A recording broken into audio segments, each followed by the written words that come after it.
Assalamualaikum warahmatullahi wabarakatuh. Kami dari kelompok 8 yang terdiri dari saya sendiri, Yeremia Jonathan, dengan NIM 2102668 dan William Hutauruk dengan NIM 2102454. Kami akan mempresentasikan hukum humaniter dengan judul pelanggaran yang dilakukan Israel terhadap Palestina ditinjau dari perspektif hukum humaniter. Penyerangan rumah sakit dilakukan oleh Israel kepada rumah sakit yang berada di Palestina. Salah satu rumah sakit yang diserang adalah Rumah Sakit Al-Shifa, yaitu rumah sakit terbesar di sana. Bahwa alasan Israel menyerang Rumah Sakit Al-Shifa tersebut dengan anggapan bahwa di sana merupakan markas Hamas berada. Namun faktanya tidak demikian. Menteri Kesehatan Palestina juga telah melayangkan kepada Israel atas keberadaan Hamas di Rumah Sakit Al-Shifa.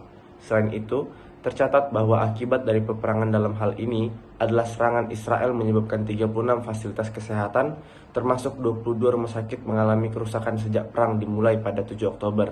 Kabar terbaru, rumah sakit milik Indonesia di Palestina juga mengalami serangan dan menyebabkan tambahan orang yang tewas sejumlah 12 orang dan puluhan lainnya luka-luka. Analisis kami bahwa dalam hukum humaniter internasional terdapat larangan untuk menyerang tenaga medis. Personel medis harus dihormati dan dilindungi dalam segala keadaan. Pasalnya, mereka kehilangan perlindungan ketika melakukan tindakan yang mencelakakan pihak musuh di luar fungsi kemanusiaan mereka. Tenaga medis juga berlaku, alat transportasi medis dan satuan medis lainnya. Bahwa ketentuan mengenai perlindungan tenaga medis beserta fasilitasnya diatur dalam Konvensi Jenewa 1 tahun 1949 bab 4 pasal 24. Penyerangan terhadap warga sipil. Bahwa dalam melakukan peperangan, Israel melakukannya dengan menargetkan warga sipil di jalur Gaza. Israel melancarkan serangan tanpa henti dan tidak pandang bulu melalui udara, darat, ataupun laut terhadap jalur Gaza.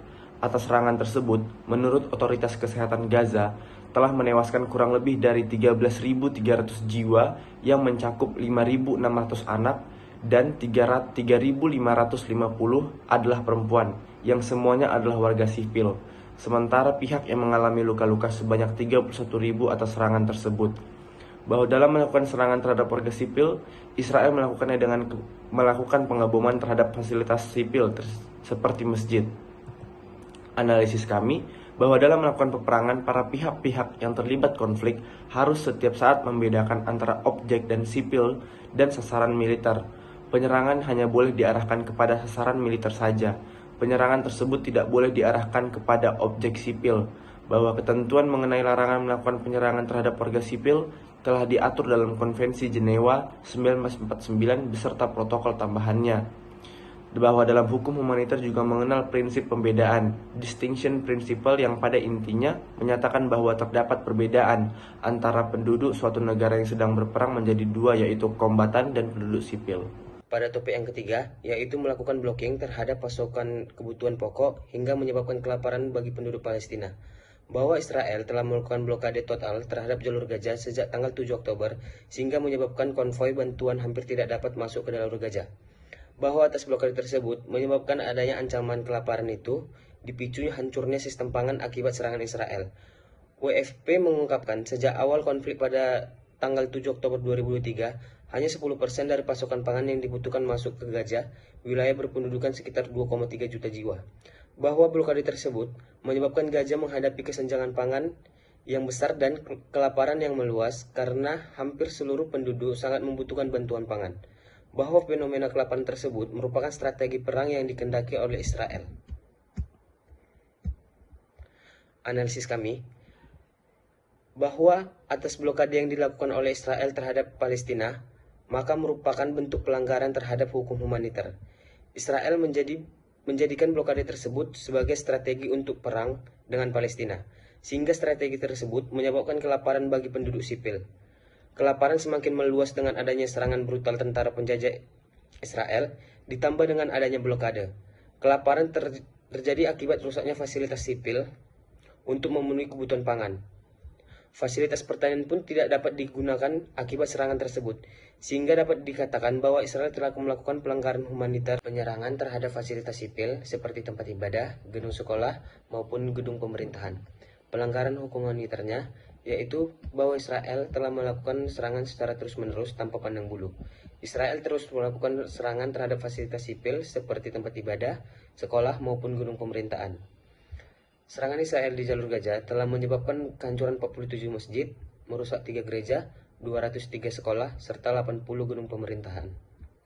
Bahwa Israel juga melakukan serangan udara terhadap Masjid Bilal Ibn Rabah di Deir al-Balah dan menyebabkan 12 orang meninggal dunia. Serangan udara Israel juga dilakukan di masjid daerah Deir al-Balah. Dilaporkan Associated Press, atas serangan masjid tersebut, terdapat 8 orang terkubur reruntuhan dan 25 lainnya terluka akibat reruntuhan di sebelahnya. Analisisnya, bahwa dalam hukum humaniter dikenal dengan adanya prinsip pembatasan. Prinsip tersebut memberikan pembatasan terhadap wilayah yang tidak diperbolehkan dilakukan penyerangan. Prinsip ini menyatakan bahwa adanya larangan menghancurkan tempat ibadah, peninggalan kebudayaan, ilmu pengetahuan, dan wilayah yang tak dipertahankan, rumah sakit, pasar, dan lain-lain.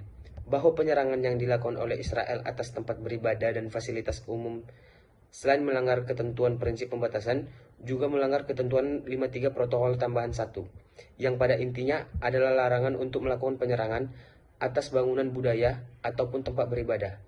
Bahwa serangan Israel atas tempat beribadah telah melanggar ketentuan 19 Konvensi Den Haag tentang penghormatan terhadap hukum dan kebiasaan perang di darat. Pasal ini melanggar serangan terhadap tempat ibadah yang digunakan untuk beribadah dalam konflik bersenjata, sehingga Israel telah melanggar ketentuan hukum humaniter internasional.